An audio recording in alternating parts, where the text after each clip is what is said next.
All right, good morning, Ian.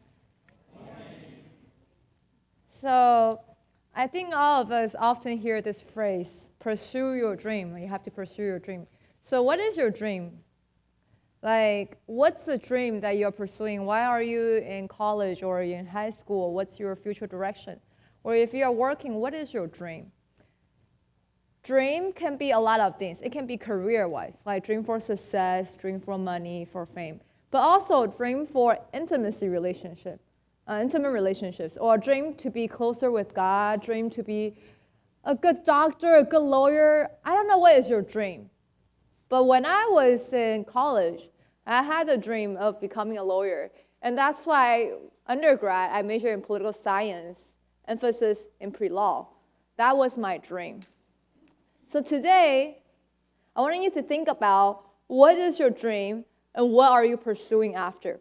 What is it? Is it relationships, friendships, or approval from people, or success, wealth, fun, adventure? I don't know what you're pursuing, but think about this. And today we will talk about Genesis 11.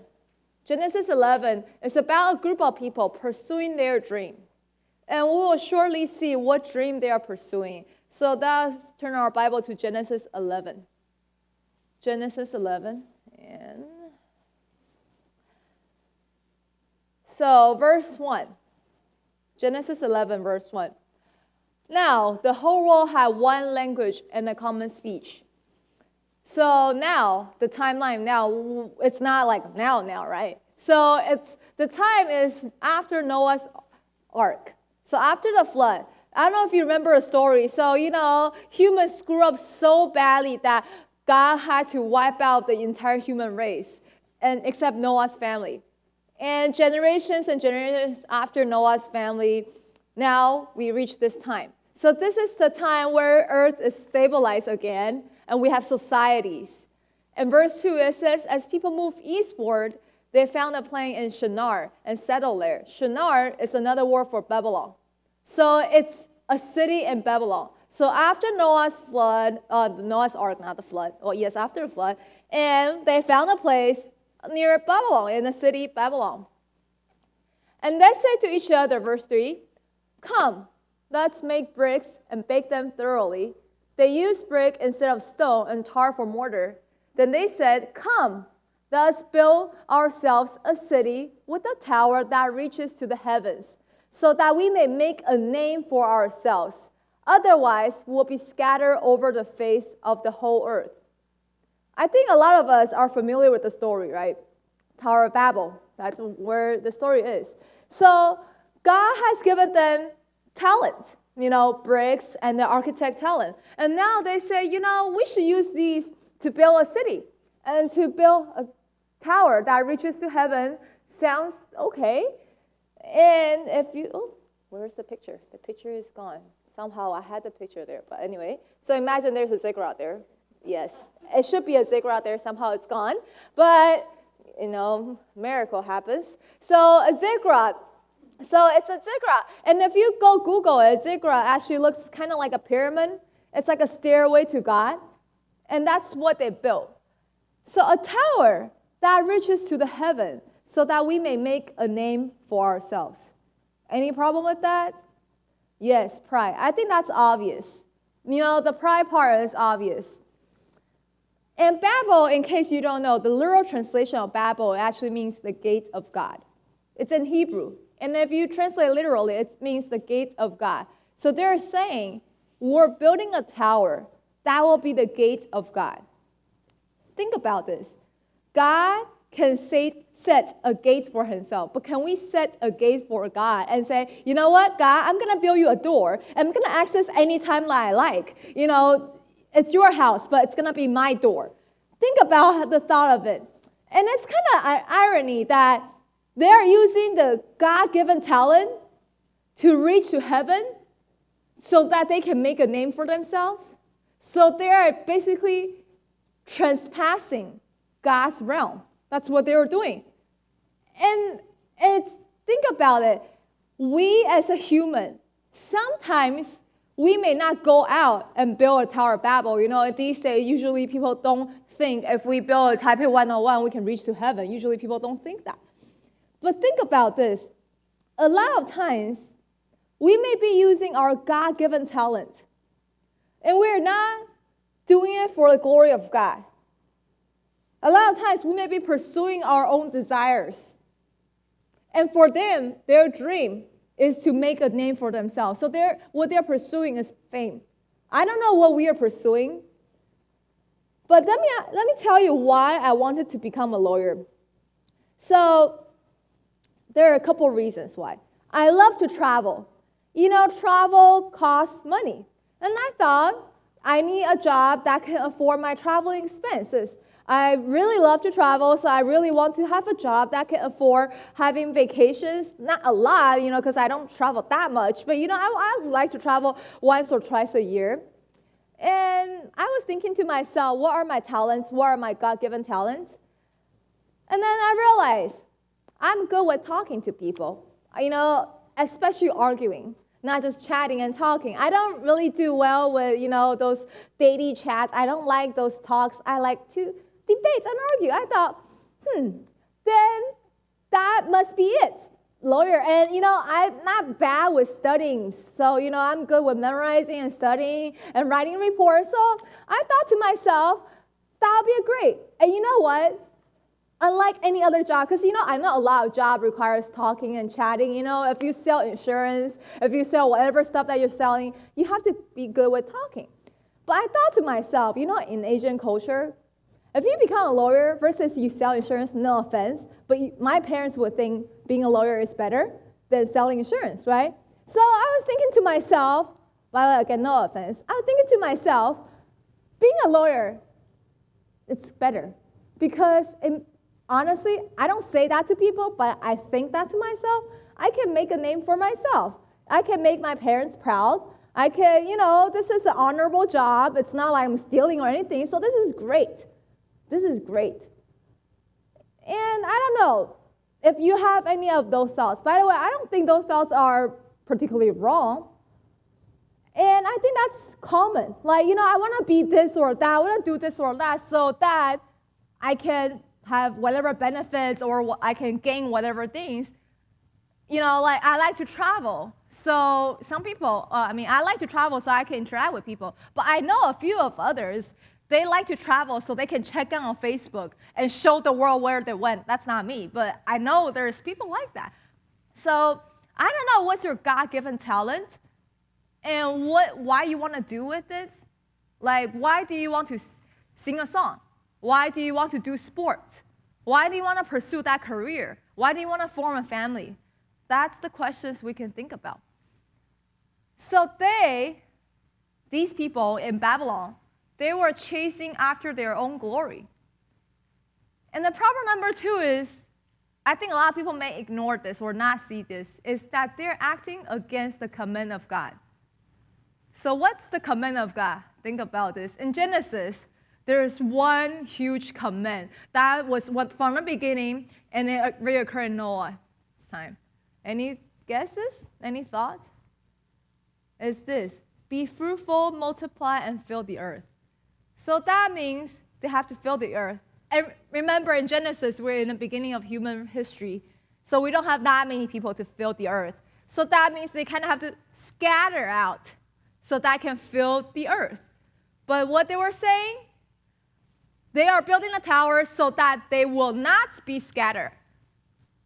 They knew the command of God. They knew God wanted them to scatter out and to fill the earth, to multiply. But they knowingly did the opposite. They were like, we know this is what God wants, but we're going to do the opposite. We're going to build a tower, make a name for ourselves so that we will not be scattered throughout the earth.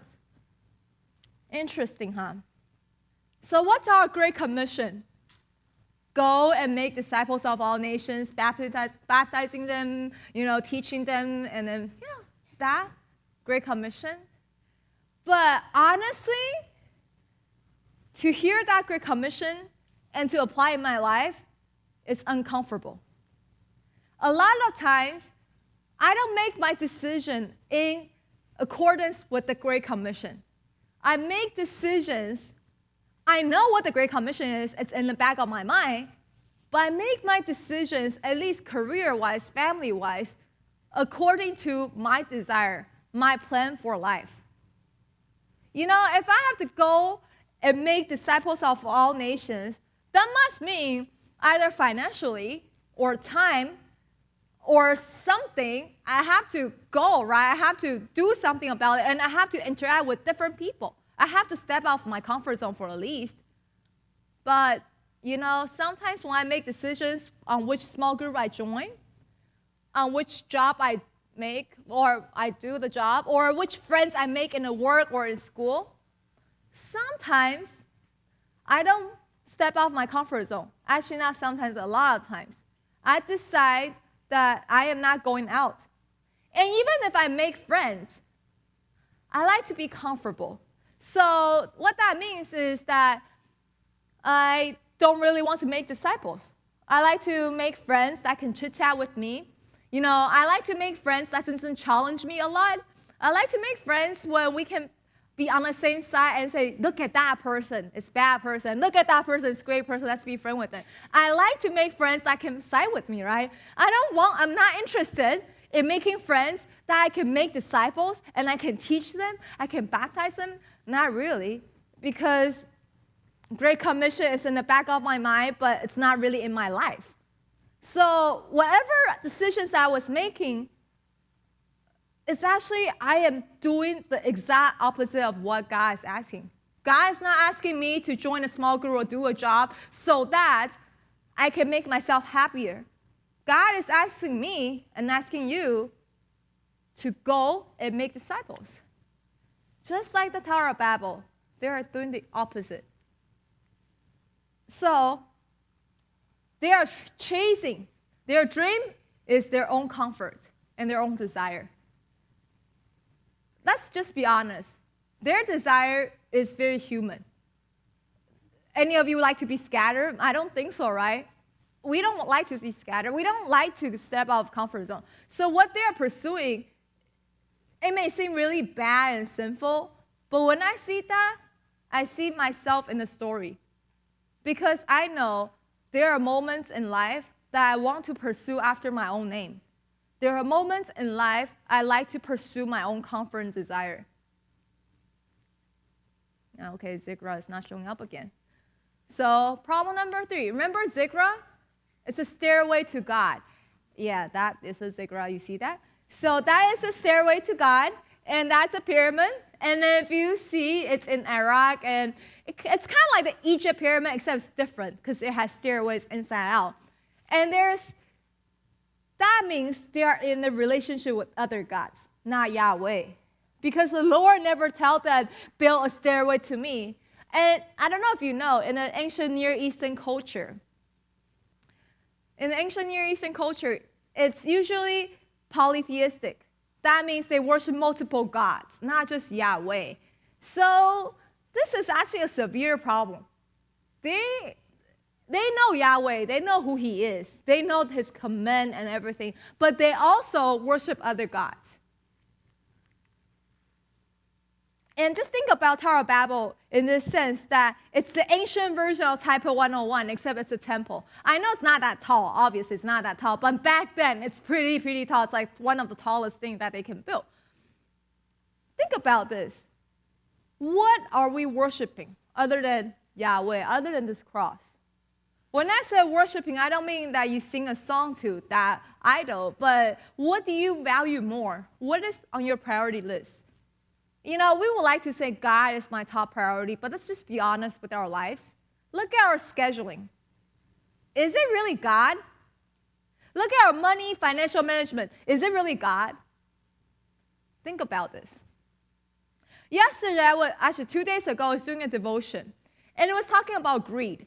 And I thought to myself, I'm a pretty generous person, so that wouldn't apply to me because I saw a topic greed. I was like, okay, but since it's today's devotion, I might as well read it.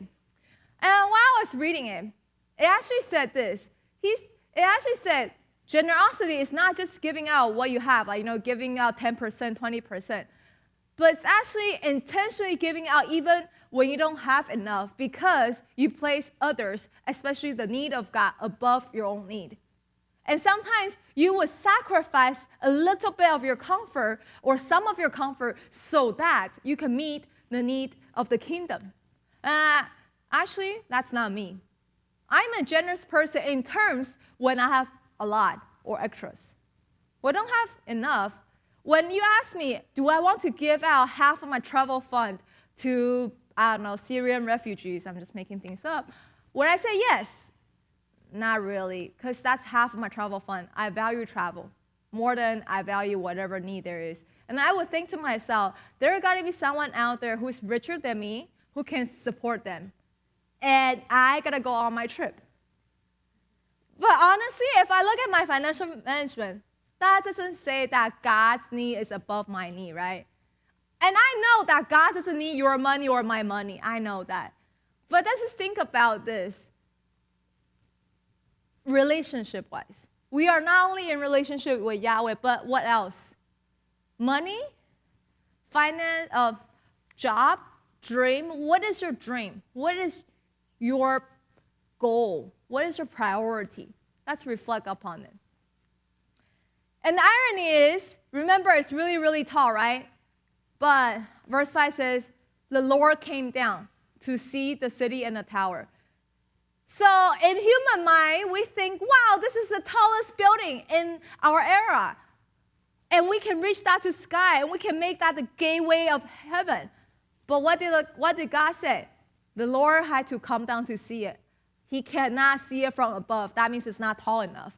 So it was a little bit mocking them, saying, you think this is the tallest? And you think this is going to be the gate of heaven? I'm telling you, I can't see it. I have to go down there and to see it, to see what it is. So the Lord came down to the city and the tower and the people they were building. The Lord said, if as one people speaking the same language, they have begun to do this, then nothing they plan to do will be impossible for them. Verse 7, come, again, God was intentionally saying this, come, let us go down. So again, God cannot see this tower, it's too short, and confuse their language so they will not understand each other. Sometimes we may think our human effort is magnificent, our accomplishment is great. But in the eyes of God, I can't see it. God's like, I can't see it. I have to go down. I can't. And verse 8, so the Lord scattered them from there over all the earth, and they stopped building the building. Verse 9, that is why it was called Babel, because there the Lord confused the language of the whole world. From there, the Lord scattered them over the face of the whole earth.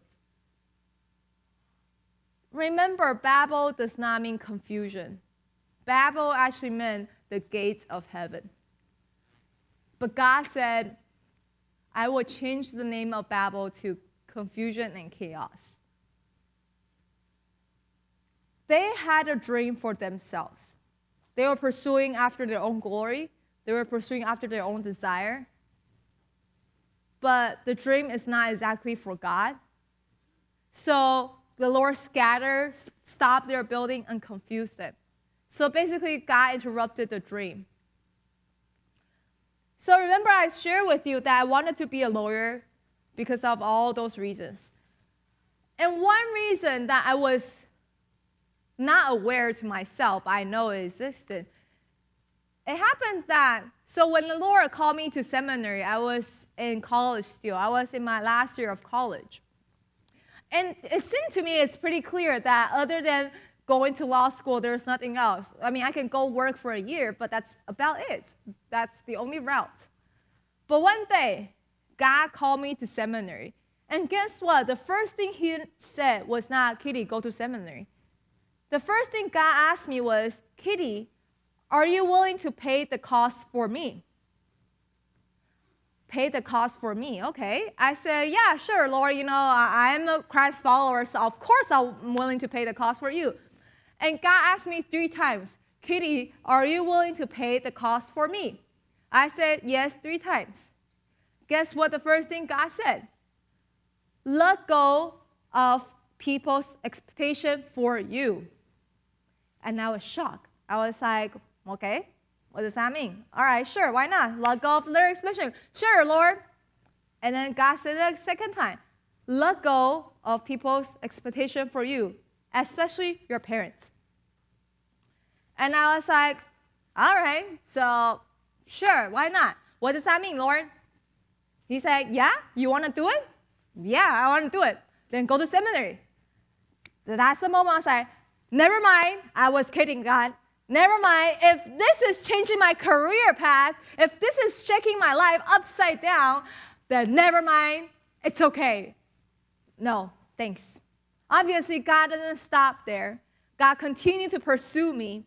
And he continued on and on and on until the day that I find him really annoying. You know, how prideful I am that I can find God annoying. I actually told God this. I said, God, you know what? You give human freedom, free will. So you know what? Can I choose something then? Can I choose you do not talk to me again? Just don't talk to me. It's okay. If you are going to open your mouth and you're going to call me to seminary, then it's okay. I don't want to listen. It's okay. This is my free will. So I choose, shh, no talking, God. So you see how prideful and lack of fear of the Lord I am? But that's actually exactly what I said. Because in my mind, I struggle a lot. You know, going to seminary is not a big deal.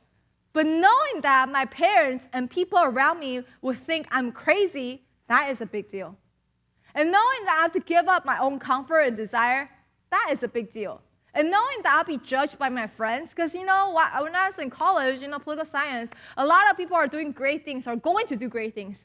But me, after I graduate for a bachelor's degree, I'm going to seminary. I think my friends are gonna laugh at me. So no, and I don't want people to think I'm religious, because people usually have a special, stare to religious people. I don't want people to think that I am. So no way, no seminary. And guess what?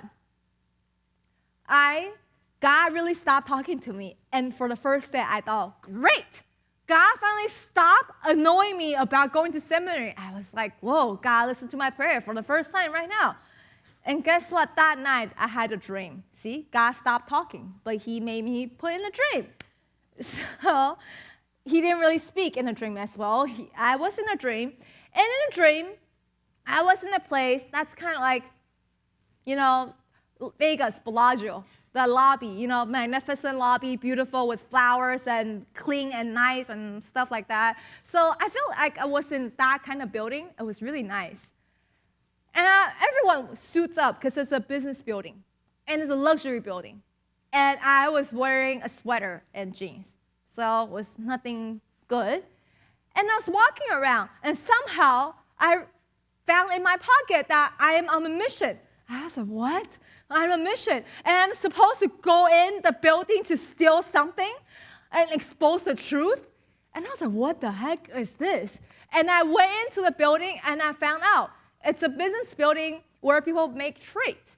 What kind of trade, These are doctors. They were taking out people's organ to sell.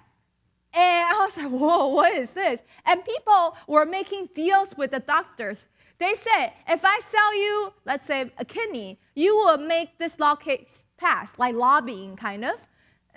And I was like, oh my goodness, this is bloody. And I saw all the surgery, and I was scared.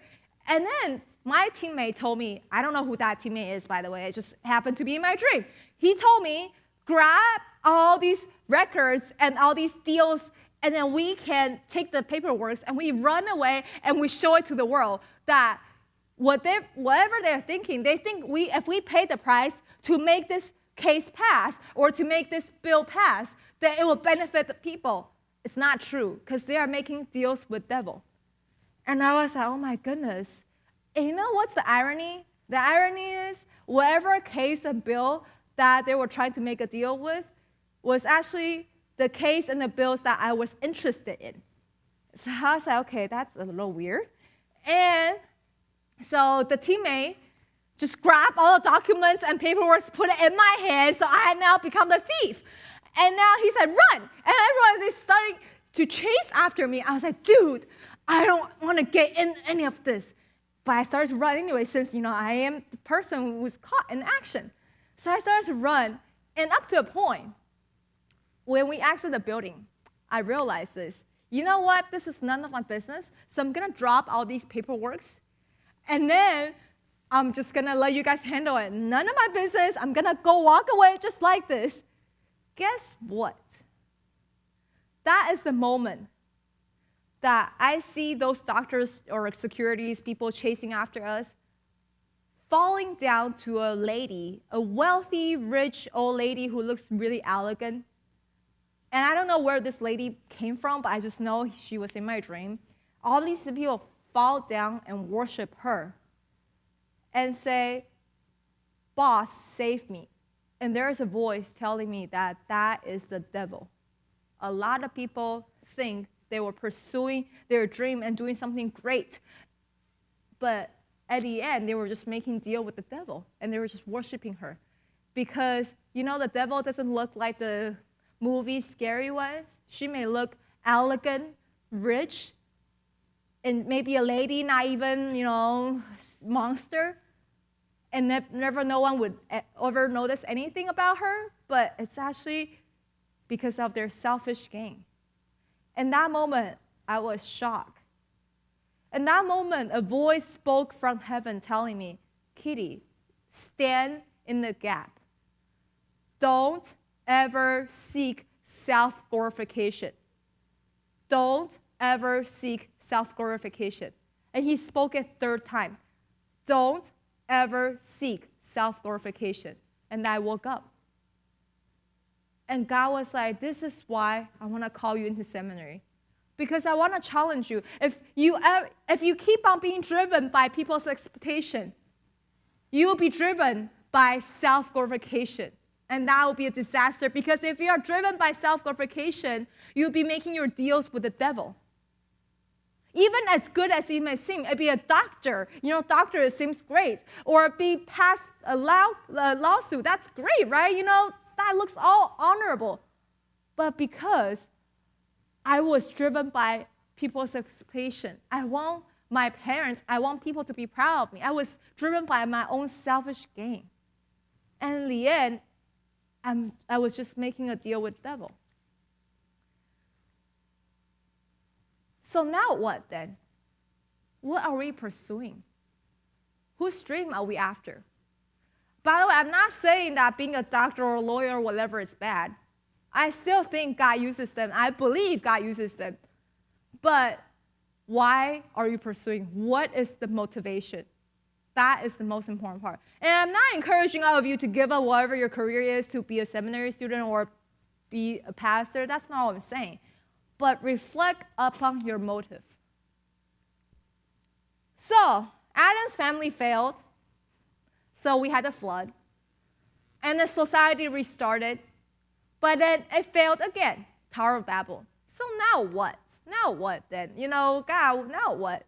So then we look at Genesis 12. So if you see Genesis 11, after Tower of Babel, it's a list of genealogy that will lead to Abraham.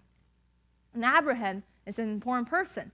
So verse 1, without much explanation, it just opened the chapter with, "The Lord has said to Abram, go from your country, your people, and your father's household to the land I will show you." So that word "go," which is not in Chinese, but it's very important.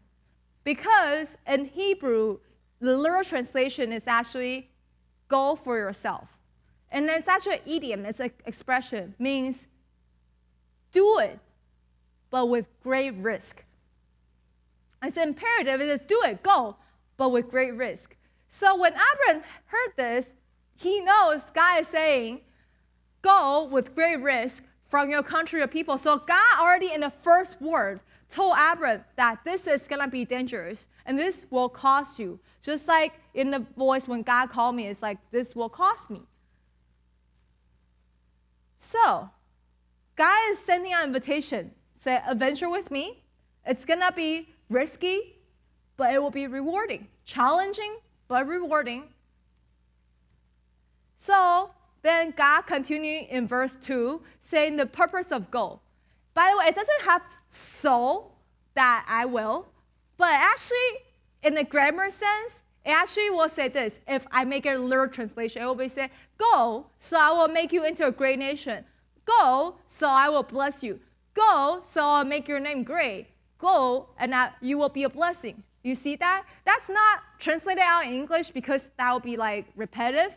But in Hebrew, in the original language, it actually sounds like that. So people think, okay, with great risk, so who is going to go? But God said, the purpose of invitation of that goal is because I want to bless you. You go, so I will bless those who bless you. And whoever curses you, I will curse. And you know, it's interesting. In verse 3, bless those who bless you. In original English, it's actually plural. And curse is actually singular. Even in English too, right?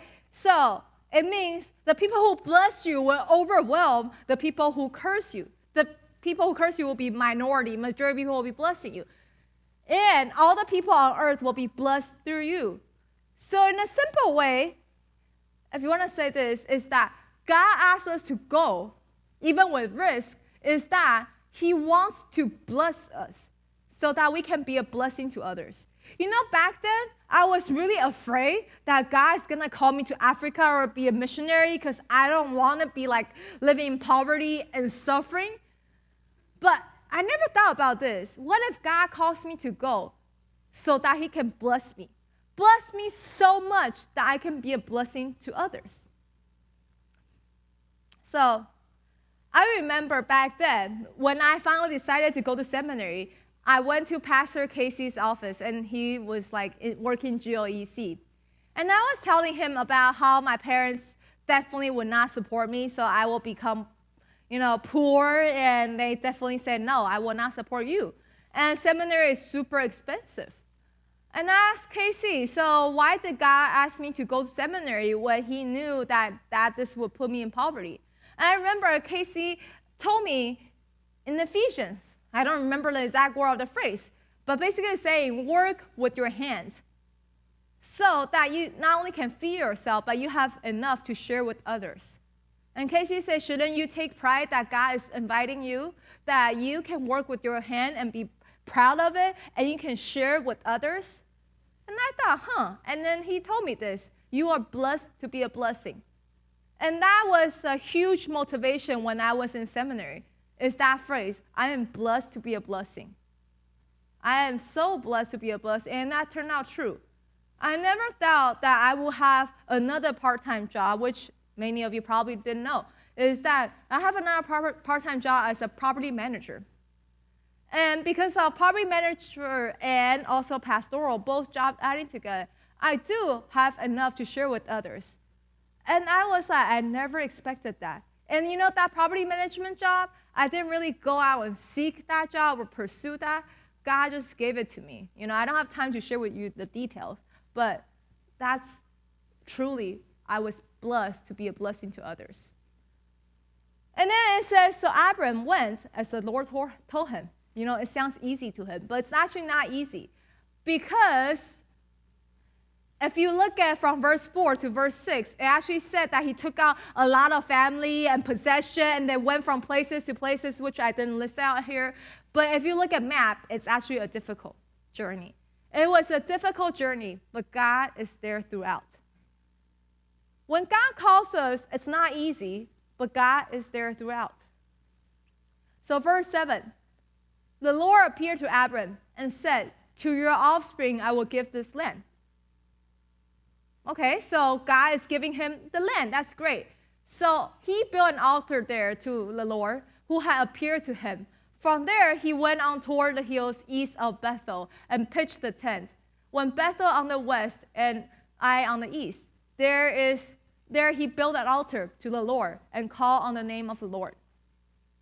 So you know what's the irony? The irony is, Tower of Babel people wanted to make a name for themselves. But God said, Abram, you are not trying to make a name of yourself. You're just being a faithful, regular person, average Adam.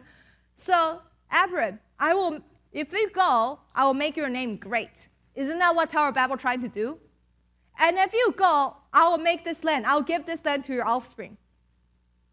So that means their offspring will be living together in that land, so they won't be scattered, right? And the people wanted to make a name, even to make a nation, but God said, Abraham, go, I will make you a nation. So when people, the other hand, wanted to pursue their own dream, make a name for themselves, and then do great things for themselves, God said, I pick Abraham. I pick Abraham because he's willing to follow. He's willing to pursue the dream for God. And although the journey is difficult, but look at here, the Lord appeared to him. And they repeated it twice. The Lord appeared to him. The goal is not easy, but it will be filled with praise. Because look at this. Abraham twice built an altar and worshiped God. If you look at the Bible throughout, you can just search throughout. Every time when the Lord appeared to someone, the natural response of a person is to fall down and worship. Every time when the Lord appeared to a person, the natural response is to fall down and worship. So, goal is not easy, but it's filled with praise because you will experience him even more. He will show up more than ever. There are times my friend asked me, how come, literally, actually yesterday, someone asked me this, how come God gives you, Kitty, more miracle, but give me less miracle? In fact, I don't experience any miracle. I feel like God doesn't love me. And this, I paused for a moment. I thought to myself, okay, I'm going to pray a little bit. And I had this profound statement to her. I said, because God is just sitting right outside of your comfort zone. If you step out of your comfort zone, you will experience him too. If you just step out, you know where God is? Right outside your comfort zone. You just open the door and step out, and then there he is. You will experience God. And if you continue to read the story, you realize Abram certainly is not a courageous person. In fact, if I can, I will call him a coward, but I will have to meet him in heaven. So I can't call him that. But twice, he sold his wife because he lied for his own life. What kind of man is that? When I was looking at that as a wife, I was like so pissed. I was like, what kind of husband are you that you sold your wife like that? And then if you look at Abram, he is very mellow, gentle in a way. It's like you have no guts as a man. He doesn't have a man's power or something. But with all these weakness and failures, the fact that he had Ishmael, that's not supposed to happen, is that he dares to pursue after God's dream in a culture that says otherwise. Tower of Babel, that was the culture back then, is that you have to make your name for yourself. You have to pursue your own dream. You have to go after your desire. And that's our culture too. But Abram, as a weak person as he is, he at least have the gut to say, everyone, you pursue your own stuff. I am going to pursue God's dream. However hard it is, however difficult it might be, I'm going to do it. So, just want to invite you that dare to pursue God's dream in whatever capacity that you have. You don't have to give up everything and be a missionary, but look at your schedule. Look at your financial management. Do you have capacity to serve the need of the kingdom? Do you have that allocation? And if you're serving, look at your motivation. Are you serving because, my kids is serving, so I want to join my kids? Or are you serving because I truly want to bless the Lord? And I truly because God calls me? Think about our motivation and dare to pursue God's dream, and let us pray.